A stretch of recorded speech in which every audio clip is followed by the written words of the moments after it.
Assalamualaikum warahmatullahi wabarakatuh. Saya Reni Juliani.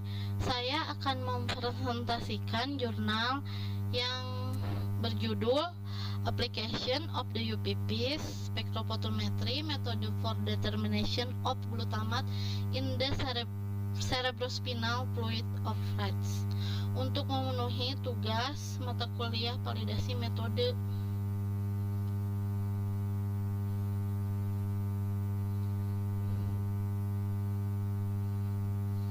Pendahuluan. Nocicepsis, proses fisik, kimia, atau patologis rangsangan lingkungan yang mengakibatkan terjadinya nyeri. Nocitesis hewan berfungsi untuk hipersensitivitas terhadap rangsangan mekanisme dan termal, ditandai dengan kenaikan glutamat. Nah, glutamat ini dapat diturunkan kadarnya oleh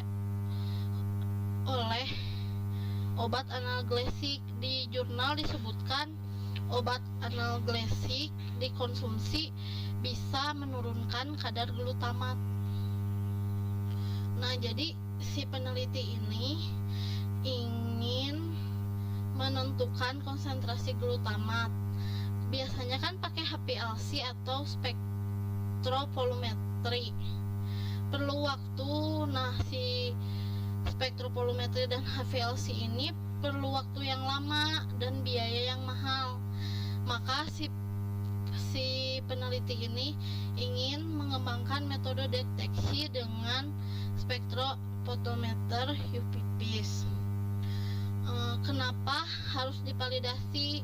Karena di dalam cerebrospinal itu bukan hanya ada glutamat, bukan hanya ada protein glutamat, tapi ada asam nukleat dan protein lainnya, karbohidrat, asam amino. Metode penelitiannya, alat dan bahan: asetonitril, etanol, tritilamina, natrium asetat dihidrat, penisosodianat, iglutamat, air dehidronisasi, natrium salin steril atau NaCl 0,9%, reservin, formalin, natrium metazol, isofloran, HPLC, spektrovolumeter, spektrophotometer UPPs. HPLC binary gradient system. Nah, ini tuh dideteksi pakai alat HPLC. Dideteksi dengan panjang gelombang 265 nanometer. Kalau yang spektrofotometer harus ditambah dulu NADPH plus 1 milimol, glutamat dihidrat 50 mikron ditambah dengan CSP, dan setelah 10 menit emisi fluoresensi diukur. Eksitasi 360 nanometer dan emisi 450. Spektrovolumeter. Terus spektrovolumetri UPPs diukur dengan panjang gelombang 200 sampai 600 nanometer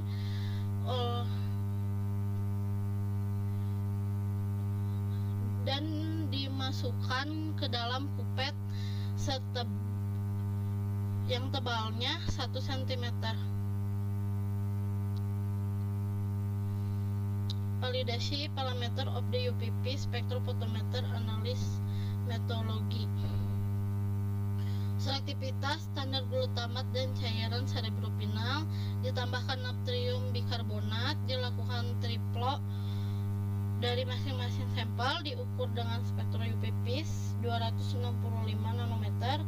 Spektrum penyerapan hadir dalam CSP, dievaluasi dan dibandingkan terhadap standar. Kalau yang range, linear, LOD dan LOQ dibuat dengan variasi konsentrasi glutamat 0,816 sampai 12,25 mikromol per mili. Ditambahkan larutan bikarbonat berbentuk larutan putih. Dilakukan pembacaan pada panjang gelombang 265 nanometer. Prosedur ini dilakukan triplo diduplot absorbasi terhadap konsentrasi glutamat. LOD, LOQ ditentukan standar deviasi respon dan slope dari persamaan regresi kurva. Standar ditentukan limit deteksi LOQ dan limit kuantifikasi LOQ dengan rumus sebagai berikut. Limit detection LOQ itu 3,3 per standar deviasi per slope. Nah, si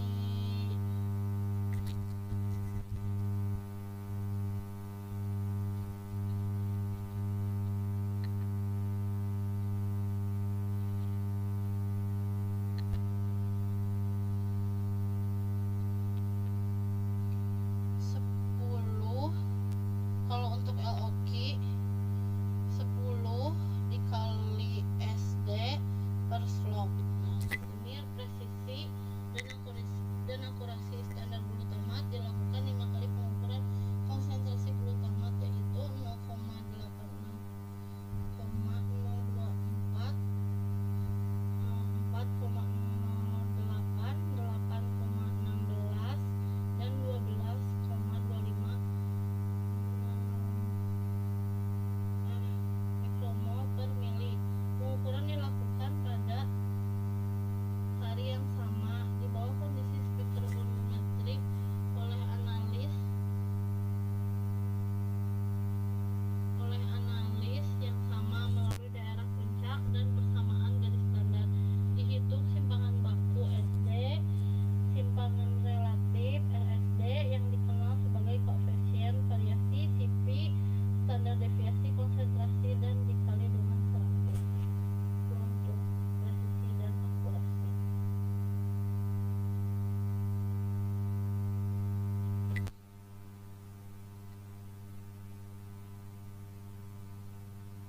Robustness standar glutamat. Range konsentrasi 0,816 sampai 12,25 mol per mili. Diukur pada panjang gelombang 250 sampai 280 nanometer. Pengukuran dilakukan pada kondisi berbeda. Statistical analysis, hasilnya dinyatakan sebagai mean. Data dianalisis dengan varians ANOVA student woman ANOVA. Dilanjutkan dengan uji perbandingan agenda Beaufort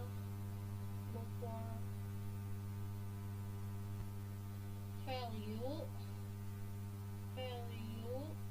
lebih kecil dari 0,5 dianggap signifikan.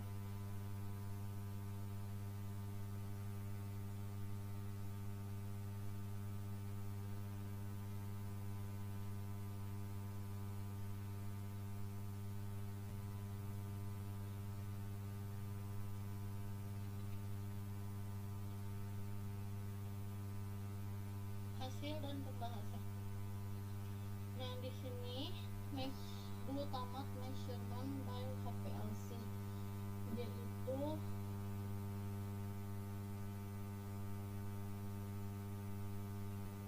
ini itu hasil kromatogram asam amino glutamat pada sampel CSP.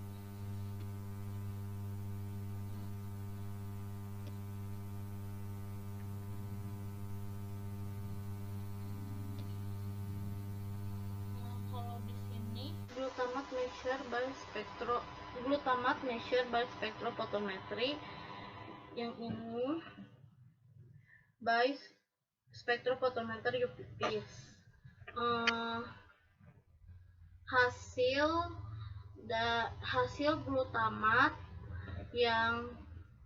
glutamat dari cerebrospinal fluid yang ditambahkan formalin, yang disuntikan formalin adalah 6 sampai 8. Yang ini di sini setelah penambahan fluid, setelah penambahan formalin CSP, formalin dan CSP, terjadi kenaikan absorbansi.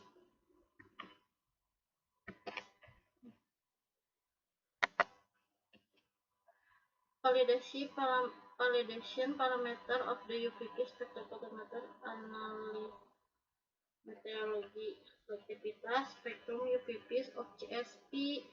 Nah, yang ini mah tanpa penambahan CSP sama formalin. Yang ini dengan penambahan CSP terjadi kenaikan absorbansi. Rank, linearitas, dan presisi. Determination koefisien lebih dari 0,9966.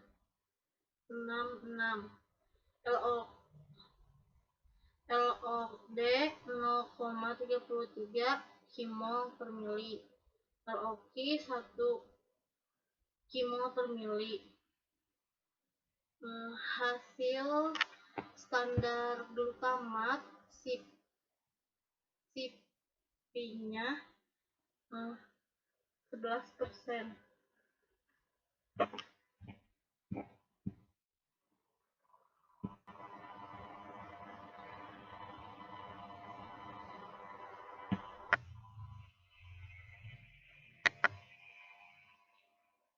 CP yang baik kurang dari 11%, dan untuk kesalahan analis CP hingga 20% masih dapat diterima. Akurasi ANVISA lebih dari 95% dan FDA lebih dari 67%. Robustness analisis faktor-faktor secara signifikan dapat mempengaruhi respon dalam kondisi yang berbeda. Tidak menunjukkan perubahan yang signifikan dalam kandungan sampel glutamat dengan variasi lebih kecil dari 5%. Namun metode ini sensitif terhadap waktu paparan sampel dalam cahaya di atas 80 menit. 20 menit, 40 menit, sampai 80 menit. Di 80 menit sudah terjadi perubahan, tidak bisa diukur lagi.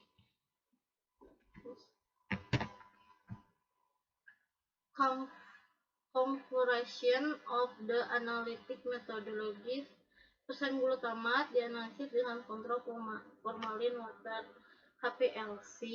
Hasil HPLC 42,1%, spektrofotometer 62,5%, spektrovolumetri 64,5%.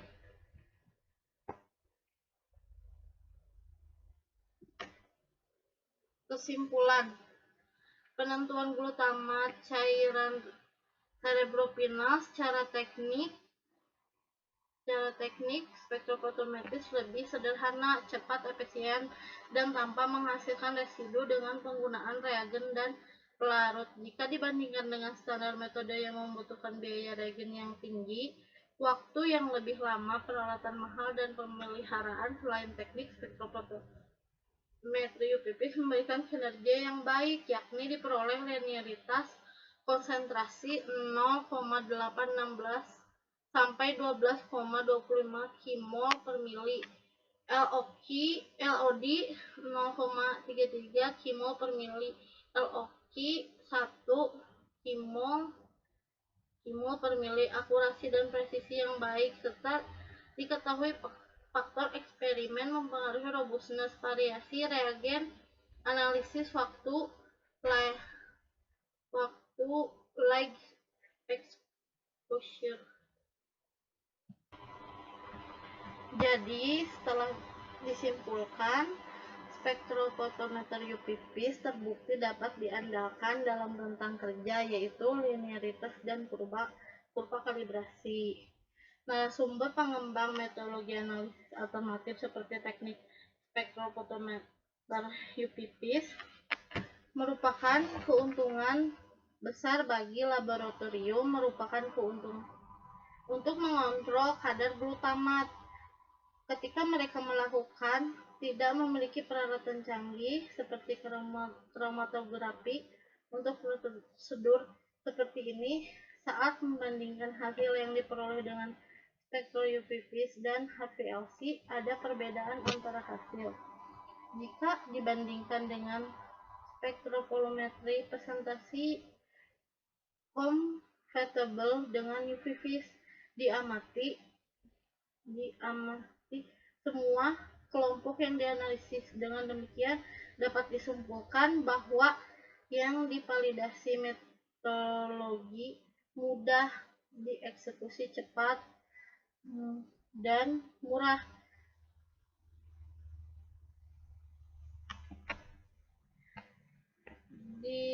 Dapat digunakan oleh lab sebagai prosedur rutin dalam analisis dari kontrol kualitas.